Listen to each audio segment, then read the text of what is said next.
আসসালামু আলাইকুম। আজকে আমি আপনাদের মাঝে তিসির বীজ নিয়ে হাজির হয়েছি। যে তিসির বীজের উপকারিতা বলে শেষ করা যাবে না। আজকে আমি দেখাবো চুলের যত্নে কি করে তিসির বীজ থেকে জেল তৈরি করবেন। আর সেটা ব্যবহার করে আপনাদের চুলে কি উপকার পেতে পারেন। চলুন দেখে আসি। ১ম এ আমি একটা বাটিতে আমার পরিমাণ মতো তিসির বীজ নিয়ে নিয়েছি। আমি এটা সুপার শপ থেকে কিনছি। আপনারা যেকোনো জায়গা, দোকান, সুপার শপ যেখানে আছে সেখানে গেলে আপনারা এটা খুঁজে কিনতে পারেন। এরপরে আমি একটা ছাঁকনিতে নিয়ে নিচ্ছি। নিয়ে নেওয়ার পরে আমি পানি দিয়ে সুন্দর করে ধুয়ে নিবো যাতে ধুলোবালি, ময়লা যে আবর্জনাগুলা আছে এটা যাতে পড়ে যায়। পানিতে সুন্দর করে ধুতে হবে যাতে কোনো প্রকার ময়লা না থাকে যেহেতু আমরা এটা ব্যবহার করব চুলে।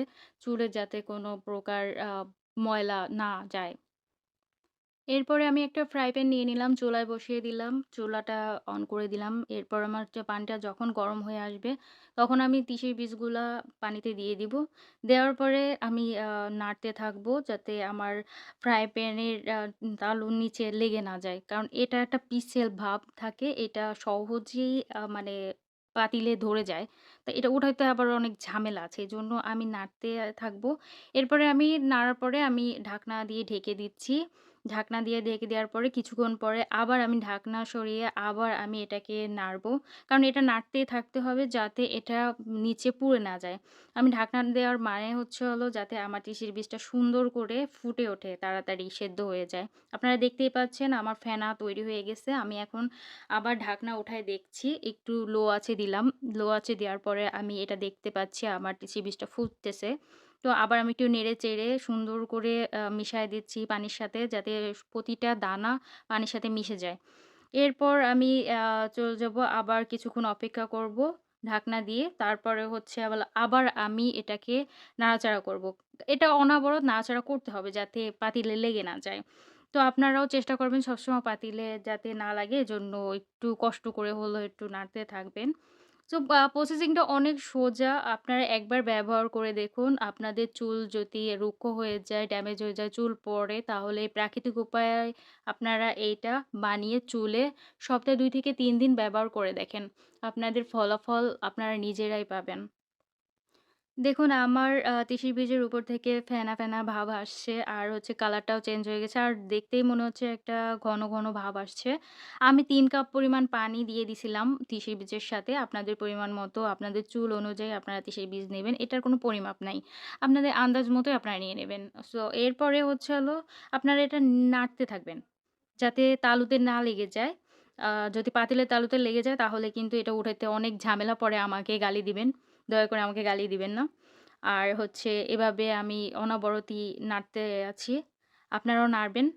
নাড়াচাড়া করার পরে আবার চুলায় দিয়ে রাখবেন মিডিয়াম আঁচে। হাই হিটে কখনোই রাখবেন না। হাই হিটে রাখলে এটা আ পুড়ে যাবে। আর দেখুন আমার আগের থেকে একটু ঘনত্বটা কেমন আসছে। আপনারা নিজেরাই দেখে নেন যে আসলে আগের থেকে পানিটা ঘন হয়ে গেছে। তিসির বীজের যে জেলিটা এটা বের হয়ে আসতেছে।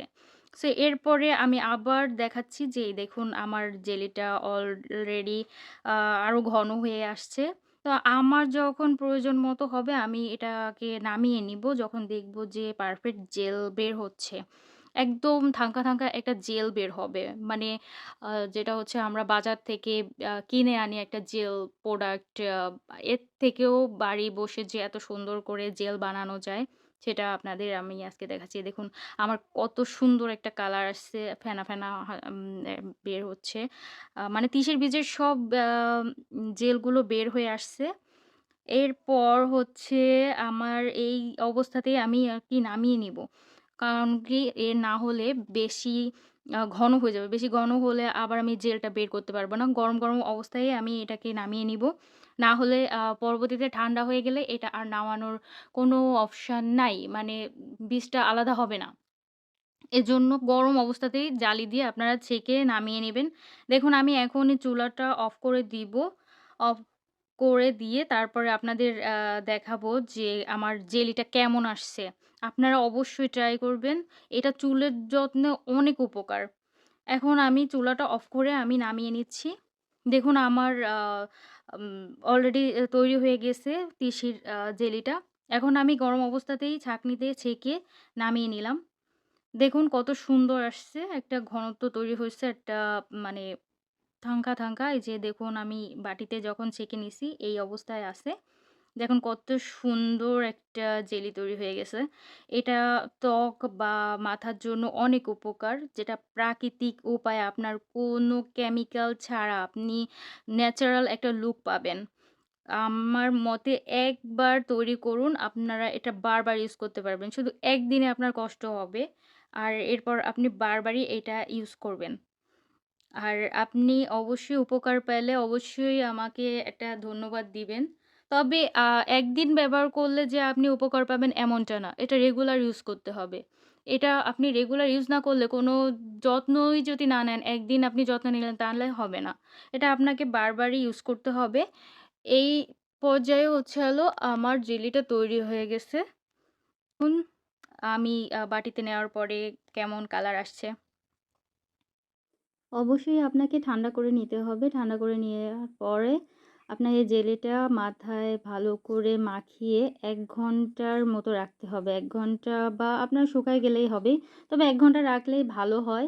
১ ঘন্টা পরে আপনি পানি নরমাল পানি বা হচ্ছে শ্যাম্পু করে ফেলতে পারেন। একটা কন্ডিশনারের মতো কাজ করবে। আপনারা নিজেরাই দেখুন। আর জেলিটা থাঙ্কা ভাব হয়ে যাবে। আর এটা নিয়ে কোনো ভয়ের কিছু নেই। বিশ্বাস করে সপ্তাহে ৩ দিন ইউজ করুন আর সাথে থাকুন।